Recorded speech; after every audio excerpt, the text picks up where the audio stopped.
Chapter 23. We find the lair of evil Perfume. The twins had some splaining to do, too. Before they could even ask, "Why do you have scrawny gladiator boys?" Annabeth laid into them. "Do you have any idea who I am?" Annabeth asked. Wow, she was cycling through the greatest hits of Entitlement Volume 1.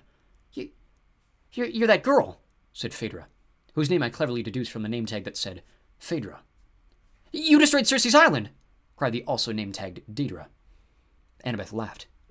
"That's perfect coming from you two. I didn't destroy the island. The dumb boy I was with destroyed the island by letting loose those pirates. And did you stop it? Did either of you? No!"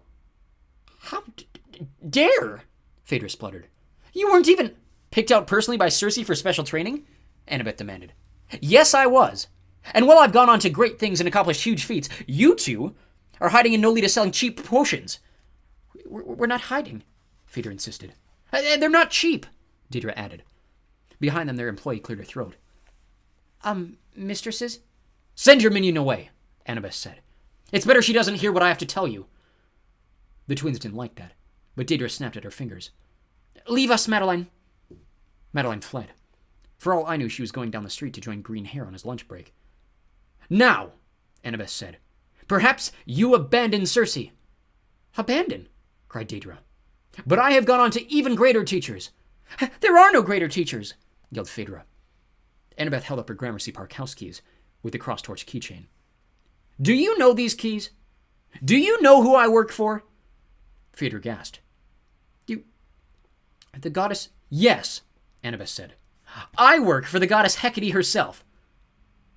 Technically this was true, though Annabeth made it sound a lot more serious than a week of pet sitting. "That's impossible."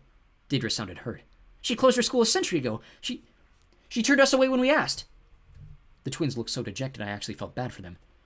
I imagined the four sisters showing up at the manse and getting yelled at by the door knockers. "No, you can't come in." "Yes, you can. Timberdoodle."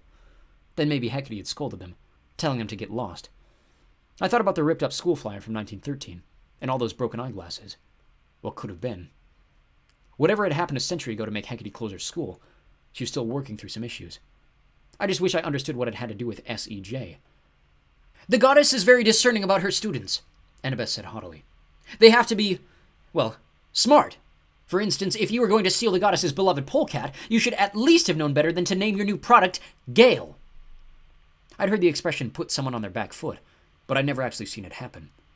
Both Phaedra and Daedra put all their weight on the backs of their heels, leaning away from Annabeth as if she might breathe fire. I could have knocked them over with a plastic trident.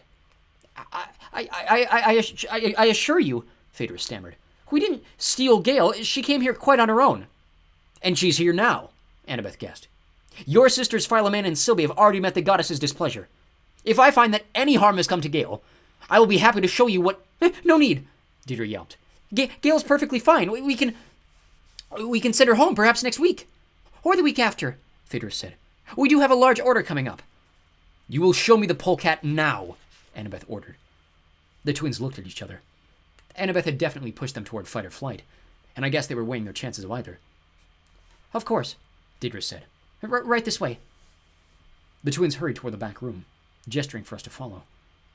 Annabeth gave Grover and me a warning look. "Be ready," she whispered.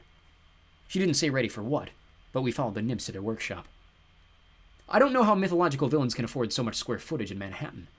Like, they always seem to have these massive multi-level layers with plenty of space for torture chambers and luxurious dens to recline in and plot their nefarious deeds or whatever. Do their landlords take golden drachmas? On the other hand, the air rights over the Empire State Building must have cost the gods of Mount Olympus several gazillions, so I guess I shouldn't question it. Phaedra and Daedra brought us to a winding iron staircase into a room big enough for an entire laboratory, which was good because that's what they had. Coppery kettles spouted 20 different colors of steam. Pipes with gauges ran along the walls, with big red hand wheels to control the pressure. In the center of the room, an honest-to-God's cauldron bubbled with golden liquid. It was probably not chicken soup. Work tables were stacked with vials of herbs, spices, and desiccated parts of creatures and plants. After seeing Hecate's more modest kitchen, this place should have looked impressive. It was way bigger and more complex. But honestly, I got the feeling these nymphs were trying too hard. Hecate's kitchen seemed functional. This place seemed like it was saying, "Look how super talented we are. Soon we'll figure out what we're doing."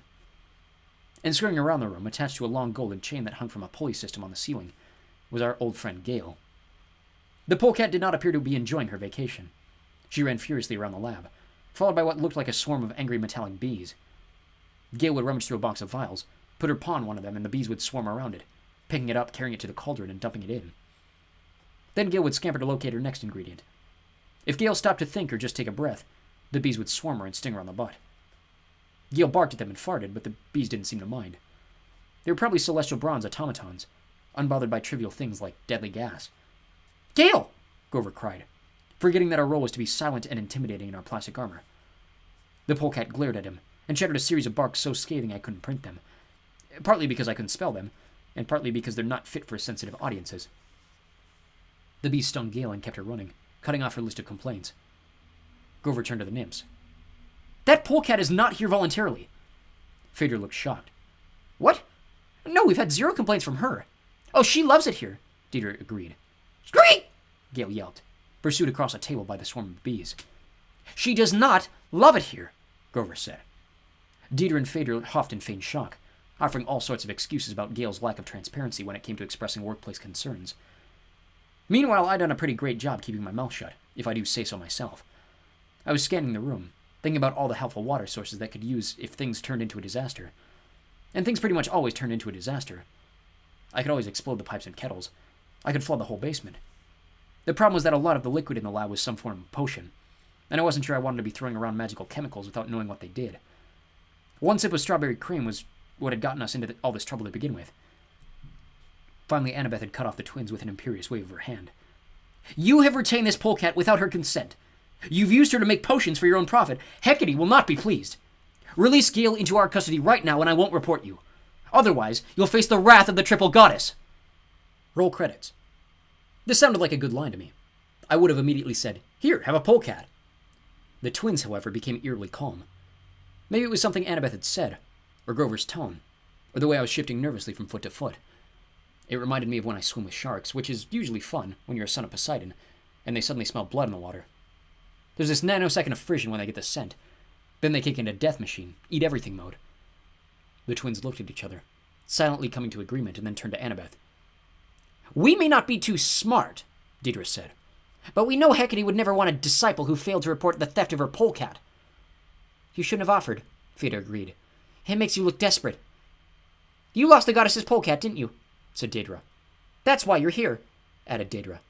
"You're in more trouble than we are." "How dare you?" Annabeth said, though it sounded too much like an actual question. Phaedra smiled coldly. "Your performance was good. I almost believed you. But now I'm remembering how good an actor you were on Aea, pretending to be on our side right before you released the guinea pigs and destroyed our world." Annabeth tried to bluff it out. She clenched her fists, stepped forward, and locked eyes with Phaedra. "You have one last chance. Do the right thing or suffer the consequences." Even the polecat and the bees stopped moving.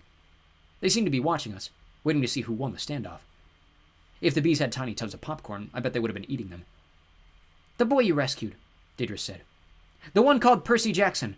I imagine you brought him here in disguise." She marched over to Grover and tugged on his left horn. "Ow!" said Grover. Deidre frowned. She stepped sideways and knocked off my plastic helmet. "Aha!" she cried. "No fair," I said. "You didn't have a search warrant to look under my helmet. This'll all get thrown out in court." Deidre snarled. "Oh, you'll be standing trial right here, Percy Jackson. The goddess's wrath will not fall on us. You failed to keep her pets. We will be the servants of Hecate's vengeance." "Indeed." Phaedra pulled a vial of green fluid from her pantsuit pocket. "We will kill you, return your bodies to Hecate, and explain how badly you failed her. We will return Gale as well, and the goddess shall reward us. After Gale finishes teaching us how to make all her secret recipes," Deidre added. "Yes, after that, of course," her sister agreed. "Prepare to die, demigods." "And satyr," Annabeth said. "Whatever." Phaedra threw the vial at Annabeth's feet.